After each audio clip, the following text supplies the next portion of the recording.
Adtong panahon nga ang putling ebanghelyo gihagit sa mga hiwi nga pagtulunan. Kinahanglang mobarog ang mga tinun-an ni Kristo sa pagpakigbisog sa paglaban, sa pagtuong nga makausa ug alang sa tanang panahon gihatag sa Dios ngadto sa iyang katawhan. Mao'y hinungdan nga namugna kining tulumanon, ang putling ebanghelyo. Ang putling ebanghelyo. Ang putling ebanghelyo.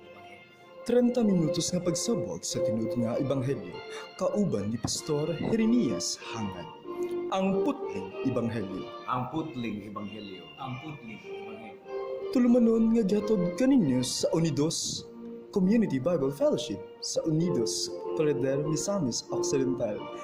Ang putling ebanghelyo. Ang putling ebanghelyo. Ang putling ebanghelyo.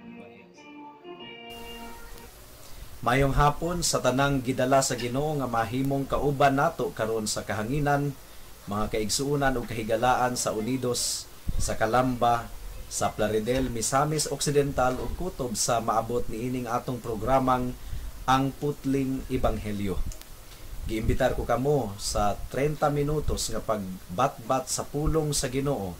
Kini ang inyong igsuon ug higala, Pastor Jeremias Hangad sa Unidos Community Bible Fellowship.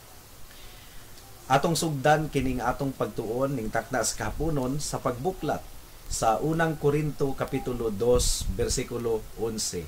Mao kini ang patukuranan sa mensahe ning takna sa kahaponon, unang Korinto kapitulo 2 bersikulo 11. Ang pulong sa Ginoo nagaingon, walay laing nasayod mahitungod sa hunahuna sa usa ka tawo gawas sa iyang kaugalingong espiritu. Ingon nga ang espiritu sa Dios lamang ang nasayod mahitungod sa Dios. Kasagara, kung magsugod ako sa Bible study sa usa ka lugar, akong pangutan-on ang mga mitambong mahitungod sa usa ka sitwasyon nga nasayod ako nga makarelate kitang tanan. Say for example, kung doon na kita'y nakitang tao nga naghinuktok, unsa kay posibleng musantop sa atong hunahuna mahitungod ni ining tawhana, ni anang tawhana nga naghinuktok lawom kaayo ang panghunahuna. Siguro hunahunaon nato nga dako gyud tingalig problema kining tawhana o siguro hunahunaon nato nga basig do na siya dili maayong gibati sa iyang lawas, or siguro gihunahuna nato nga kining tawhana siguro hingabot ang iyang hunahuna sa Amerika. Daghan kay tag mga pangaghap, daghan kay tag mga pamasin, pero sa tinuod mga kaigsuunan ug mga kahigalaan, dili nato mahibaw-an kung unsa gayud ang sulod sa iyang hunahuna gawas kung kanang tawhana mo istorya o mo pahibalo kanato kung unsa iyang gihunahuna. Makuratan na lang ta nga layo ra daay kaayo sa atong mga pangaghap ang iyang gihunahuna. Kay for example kanang tawhana gahuna-huna di ay ug unsaon pag-imbento og gadget nga ma-capture or madakop ang oxygen ug hydrogen gikan sa kahanginan, unya maka-produce og instant water ug aron dunay mainom sa panahon sa taginit or baha nga dili limpyo imnon ang tubig. Kanang tawhana di ay usa ka scientist gahuna-huna kung unsaon pag-imbento og gadget nga madakop ang oxygen ug hydrogen sa kawanangan. Kung unsa na lang ang misantop sa atong hunahuna, pero layo ra day kayo sa kamatuoran, now giunsa man nato pagsayod gumikan kay iyang giabli ang iyang baba ug nagpahibalo siya kanato sa iyang gihunahuna. Ingon ana pod ang mga butang mahitungod sa Ginoo. Dunay mga tawo nga moingon nga para kanako ang Ginoo, bisan pag makasasala ko dili man putingali ang Ginoo mo silot, gumikan kay gugma man siya, maluluyon man siya, makatugot ka ang Ginoo nga ang usa ka tawo itambog sa impyerno hangtod sa kahangturan bisag gaanto siya didto. Para kanako dili ingonan ang Ginoo. Napoy uban moingon nga dili, ang Ginoo kinahanglan ka nga magpakasakit sa imong kaugalingon, magantos ka, silutan nimo ang imong kaugalingon para mapasaylo kaniya kay ang Dios masukanon. para kanako ingon ini ang Ginoo. Well, para kanimo, alang nimo ingon ana ang Ginoo. Pero unsaon man nato pagsiguro kung insakto ang atong gihunahuna mahitungod sa Ginoo? Na well, ang teksto nato nga gibasa ning takna sa kahaponon unsay giingon diri?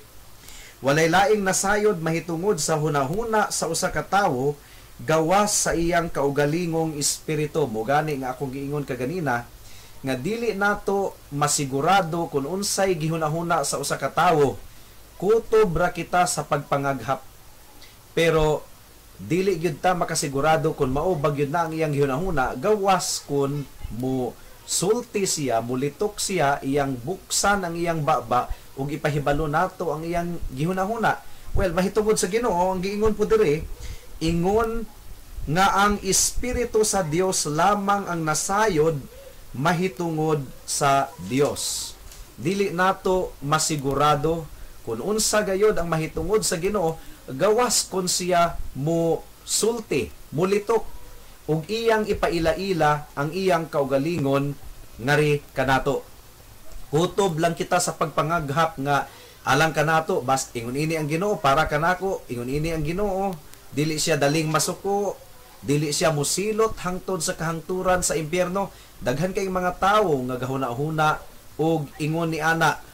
Pero mga kaigsuonan, mga kahigalaan, dili kita makasiguro kung mao ba gyud kana ang kinaiya sa atong Ginoo gawas kung siya mismo mo bukas sa iyang baba ug mopaila-ila sa iyang kaugalingon kanato.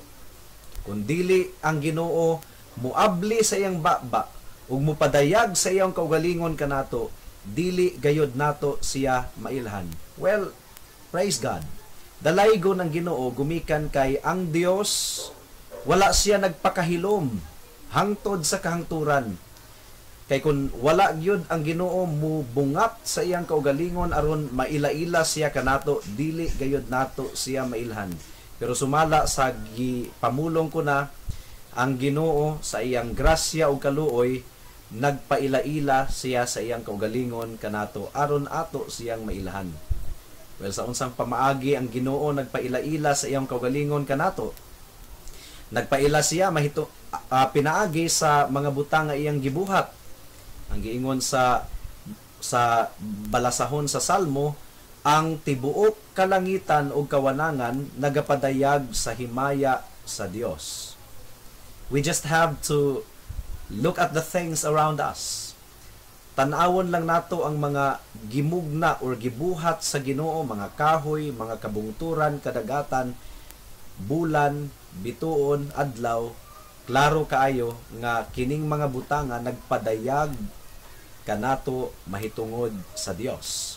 Pinaagi na ining mga butanga na ilhan nato nga ang Ginoo gamhanan, nga ang Ginoo makabuhat og dagko kaayong mga butang nga bisag unsa ka bright sa usa ka scientist dili gyud kini niya makopya.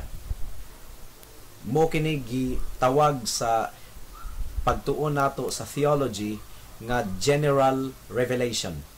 Pinaagi sa mga binuhat na ilhan nato ang Ginoo, nasayran nato siya. Pero ang problema mga kaigsuunan, kulang ang general revelation. Well, doon natin kita'y clue. Kung atong tanawon ang binuhat, doon na kita'y clue nga dunay Dios. Pero gumikan sa kasalanan sa tawo, ang general revelation dili igo aron mailhan nato sa tiunay ang atong Ginoo. Nganong na sulti ni nako, gumikan kay ang tawo sa pagtan-aw niya sa bulan, kahibulungan kaayo ang hitsura sa bulan nga naghatag og kahayag sa tibuok kalibutan, imbes nga ang Ginoo mao iyang simbahon ug dayigon, ang bulan na mahinuon mo iyang gisimba. Ang adlaw, mopod gihapon, gahatag og kahayag. Hayag kayo ang bulan sa gabi ug ang adlaw sa adlaw, imbis nga ang Ginoo mo'y dayigon sa mga tawo, gisimba na mahinuon nila ang adlaw.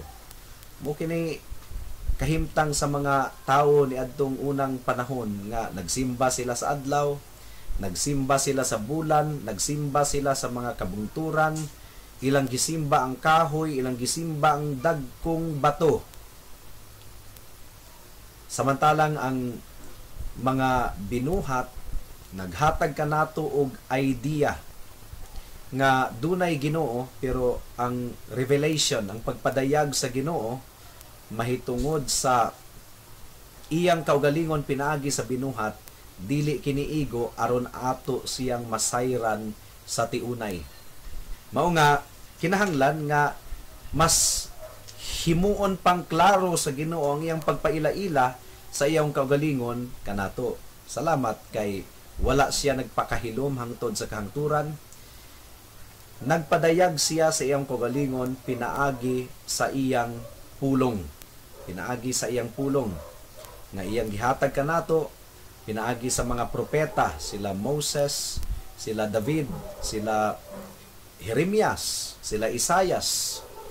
Gihatag sa Ginoo kanato ang iyang pulong aron atong mabasa ug atong mailhan siya. Well, ang mga pilosopo moingon nga nganong mutuo man mo sa Biblia nga binuhat raman ka na og tawo. Ang akong tubag ni ana mga kaigsunan mao kini nga kinsa man ay gamiton sa Ginoo sa pagsulat sa iyang pulong, kabaw, kanding. Basin og mutuo sila sa pulong sa Ginoo kung kanding ang gasulat. Siyempre tawo ang gamiton sa Ginoo sa pagsulat sa iyang pulong. Tungod kay tawo ang iyang gihatagan og utok og kamot nga musulat sa iyang pulong. Pero sumala sa giingon sa ikaduhang Timoteo 3:16, ang pulong sa Ginoo gihatag pinaagi sa inspiration sa balaang espiritu. Ang giingon diri, ang tibuok kasulatan gisulat uban sa lamdag gikan sa Dios ug mapuslanon alang sa pagtudlo sa kamatuoran, sa pagbadlong, sa pagsaway ug sa pagtudlo unsaon pagkinabuhi nga matarong.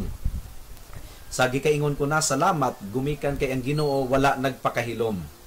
Gihatag niya ang iyang pulong, gigamit ang mga propeta, gigamit ang mga apostoles, kauban si Apostol Pablo sa pagsulat sa iyang pulong.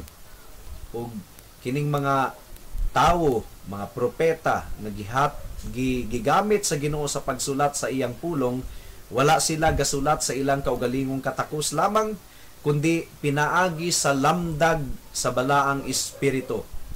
Gigamhan sila sa Ginoo sa pagsulat sa iyang pulong. Mao kini gitawag sa among pagtuon sa theology, the doctrine of the verbal plenary inspiration of the Holy Scriptures. Ang pasabot niini, ang Biblia walay sipyat, pulong kini sa Ginoo in the language that is God's revelation. The Bible is God's revelation of Himself in the language of men. Gumikan kay gigamit niya ang mga tawo, ang kasinatian, unique nga kasinatian ni Moses, ni Isaias, ni Jeremias, ni Ezekiel, ni Pedro, ni Matthew, ni Lucas, ni Pablo. Unique nga kasinatian ni ining mga tawhana. Pero sa ilang mga sinulat, nailhan nato ang kinaiya sa atong Ginoo. Na katuna nato ang mahitungod kay Kristo, ang bugtong anak sa Dios nga giingon sa Hebrews chapter 1 verse 1, the exact representation of God. Mailhan nato ang Ginoo, ang Dios Amahan, pinaagi sa iyang bugtong anak nga si Hesus Kristo. So that is the verbal plenary inspiration of the Bible.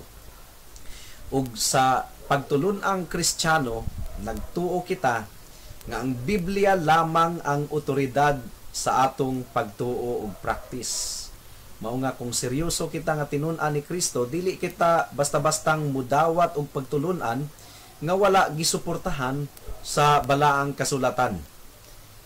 Komo na kini sa mga Kristohanong tinuod, sa mga seryoso gayod nga nagatuon sa Biblia, common ang panultihon nga asa may pruweba ni inigikan sa Biblia. O mao ba? Sige, pamatud-i gikan sa Biblia. Well, subo nga pamalandungon nga dunay mga grupo nga dili lamang Biblia ang ilang otoridad sa ilang pagtuo, kundi tradisyon or gani leader or tawo ang ilang otoridad kung unsay gisulti ni pastor or ni ministro so and so mo ilang gidawat nga kamatuoran dili. Si Pablo man gani nga apostol na, gawali siya didto sa Berea. Ang mga Bereans naminaw sila sa wali ni Pablo.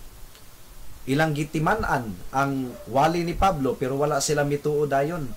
Ilang giablihan ang Biblia, gisusi nila ang balaang kasulatan ug sa dihang napamatud-an nila nga ang giwali ni Pablo anaa sa Biblia ay hara nga gidawat nila ang gisulti ni Pablo.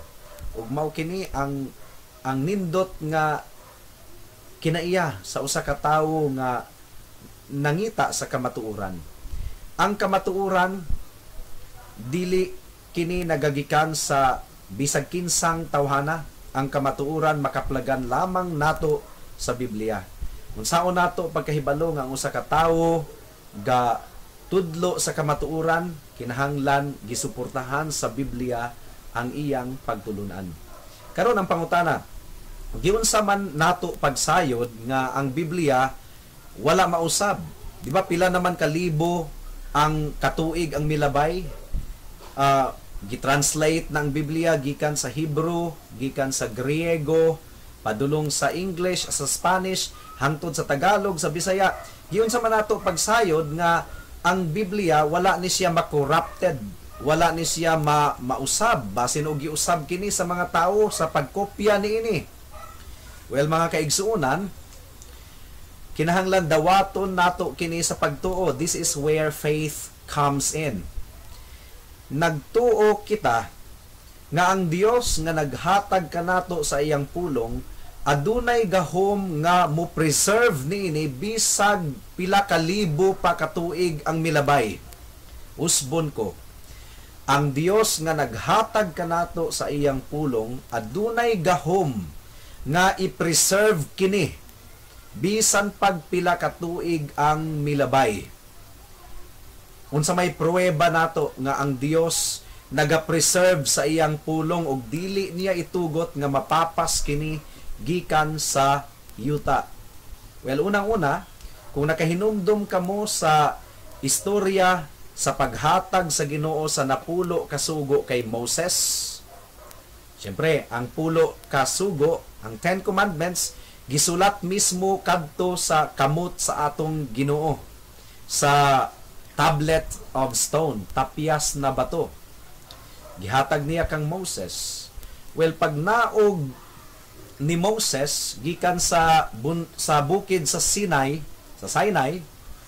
nasuko kay si Moses, gumikan kay ang mga Israelita nagsimba og Dios nga baka. Hinulma nga baka. Sa iyang kapungot, gibundak niya ang 10 Commandments na pulpog kini. Unsa man, pildido ang Ginoo, na-memorize ka ato ni Moses tanan, nawala ng 10 Commandments. Handwriting to sa Ginoo niya, gumikan sa kapungot ni Moses, nadugmok ang bato, nawala ng 10 Commandments. Unsa man, pildido ang Ginoo? Dili. Atong masayran nga gisugo sa Ginoo si Moses og paghulma og ikaduhang tablet of stone ug gisulat sa Ginoo usab sa pag-usab ang 10 Commandments ni adtong tablet of stone. Pagpamatuod nga ang Ginoo dili pildido, duna siya gahom sa pag-preserve sa iyang pulong. Ikaduhang example sa Jeremiah chapter 36. Ako na lang ning inarate, gumikan kay kulang kita sa oras na kini sa Jeremiah chapter 36 makita ang pulong sa Ginoo nga gipadayag kang propeta Jeremiah. Gibasa kini ni Baruch atubangan kay Haring Jehoiachin. Dili si Baruch ang gabasa, kundi ang mga sulugoon, mga opisyalis ni Haring Jehoiachin. Napungot si Haring Jehoiachin. Katunga palang gani sa propesiya ang nabasa, iya na kining gitadtad o kutsilyo o gisugnod sa kalayo. Nasunog ang pulong sa Ginoo. Unsa man pildido ang Dios? Nawala ng pulong sa Ginoo. Pildido ang Dios. Kataas ni adtong propesiya nga gisulat ni Baruk sa pagdikta ni propetang Jeremias. Unya gisunog lang sa hari. Nawala ng pulong sa Ginoo. Pildido ang Dios? Dili. Kung basahon nato ang Jeremiah chapter 36, gisugo sa Ginoo si Jeremias sa pagkuha usab og nilukot nga papel aron isulat ang tanan. Basahon na lang nako, bisan og kulang kita sa oras, basahon na lang nako Jeremias kapitulo 36. Ang giingon dire, versikulo 27, human sunuga sa hari ang basahon nga gidikta ko kang Baruk. Gisugo ako sa Ginoo sa pagkuhag laing papel nga nilukot aron isulat ko pag-usab ang tanan nga nahisulat sa basahon nga gisunog ni Haring Joakim. Gisugo ako sa Ginoo sa pagsulti kang Haring Joakim. Gisunog mo ang basahon ug nangutana ka ngano nga si Jeremias nagsulat nga ang hari sa Babylonia muanhi aron laglagon niya kining nasura ug pamatyon niya ang katawhang ingon man ang mga kahayupan. Busa ako ang Ginoo nag-ingon kanimo, Haring Joakim, wala gayoy kaliwat nimo nga mahimong hari. Okay? Mulatod kita sa verse 32. Unya nagkuha ako og laing nilukot nga sulatanan ug gihatag ko kini sa akong sekretaryo nga si Baruk ug gisulat ni Baruk ang tanan nga gidiktar ko kaniya. Gisulat niya ang tanang nahisulat didto sa unang basahon nga gisunog ni Haring Joakim ug may samang mga buta nga gidugang ko pagsulat kang Baruk. So nakuha nato. Ang Ginoo dili motugot nga ang iyang pulong mapapas or masunog. Gisunog ni Haring Joakim ang gipadayag niya kang Jeremias nga gidiktar niya kang Baruk ug gibasa sa mga opisyalis sa hari sa iyang atubangan. Niya gisunog ra ni Haring Joakim. Dili itugot sa Ginoo nga ang iyang pulong mapapas. Gisugo sa Ginoo si Jeremias sa pagkuha og laing papel nga nilukot aron isulat ang tanang pulong nga atua ni adtong unang basahon nga gisunog sa hari. Ang ipasabot niini, ang Dios nga naghatag kanato sa iyang pulong adunay gahom sa pag-preserve niini bisan pag unsay buhaton sa tawo. Adunay gahom ang Dios sa pag-preserve sa iyang pulong. Mga nagtuo kita nga ang Biblia nga atong gigunitan karon maura kini, susama ra kini sa Biblia nga unang nabatunan sa atong mga katigulangan. Bisan pag libo-libo ka tuig ang milabay, dili kini makorrupted. Dili kini makorrupted. Dili kini mausab. Gipreserbar kini sa atong Ginoo ug dili kini mapapas. Ang giingon sa Ginoo sa iyang pulong, heaven and earth will pass away, but my words will never pass away. Panaw man, mahanaw man kuno ang langit ug ang yuta, pero ang pulong sa Ginoo magpabilin. Ang mga tanom kuno mga laya, pero ang pulong sa Ginoo magpabilin. Well, aduna po'y historical evidence sa pagpamatuod nga ang pulong sa Ginoo dili gyud mapapas bisan pagpila ka libo ka tuig ang milabay. Ang pinulungang Hebreyo walay vowel letters. For example, ang kalamba, C-A-L-A-M-B-A, kalamba. Kung sa pinulungang Hebreyo pa na, ang pagsulat sa kalamba, C-L-M-B lang. Klam, C-L-M-B. Mao nga ang gibuhat sa mga Masoret scholars, ilang gibutangan og vowel letters para ma-preserve ang pronunciation. For example, ang pinulungang Hebreyo sa pulong, dabar, pulong.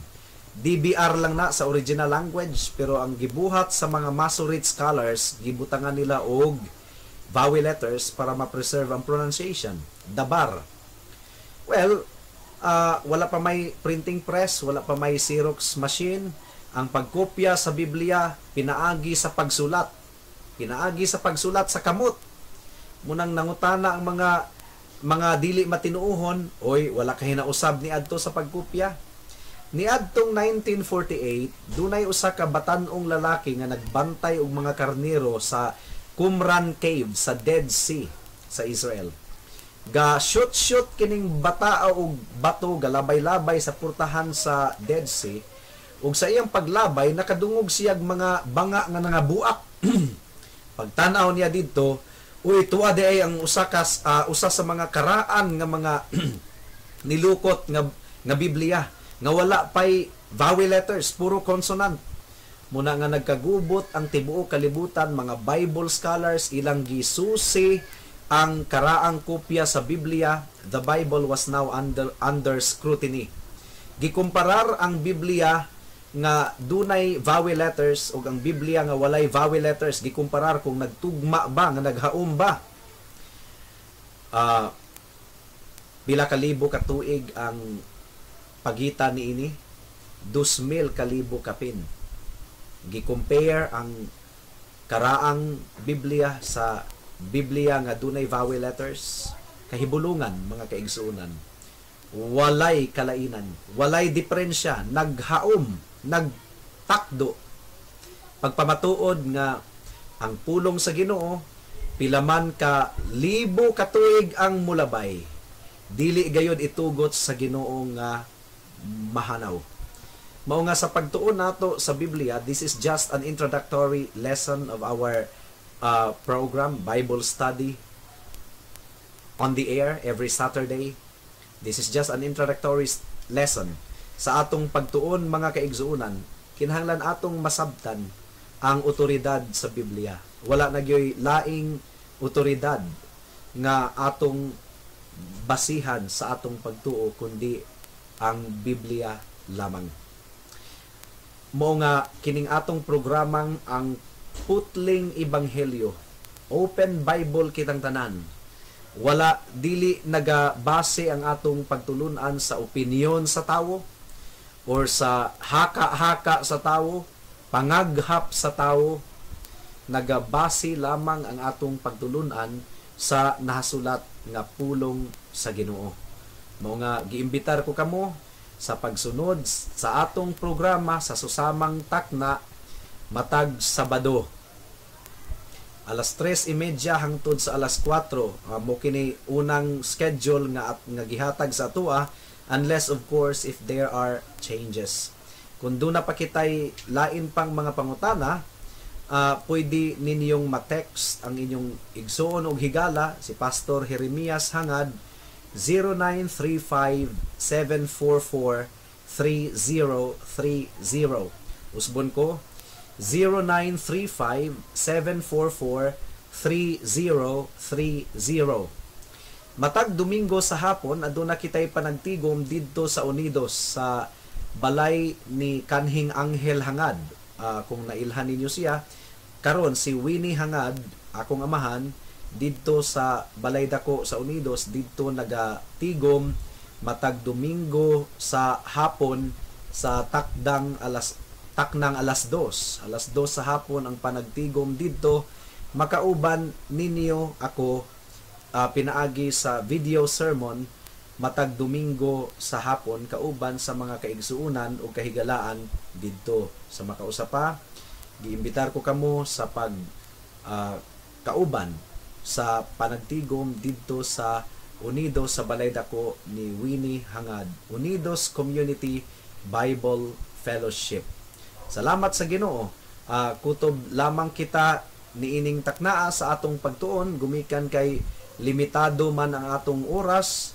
Salamat tungod kay nasugdan na kining atong tulumanon ang Putling Ebanghelyo. Hangtod sa sunod Sabado, maayong hapon kanatong tanan.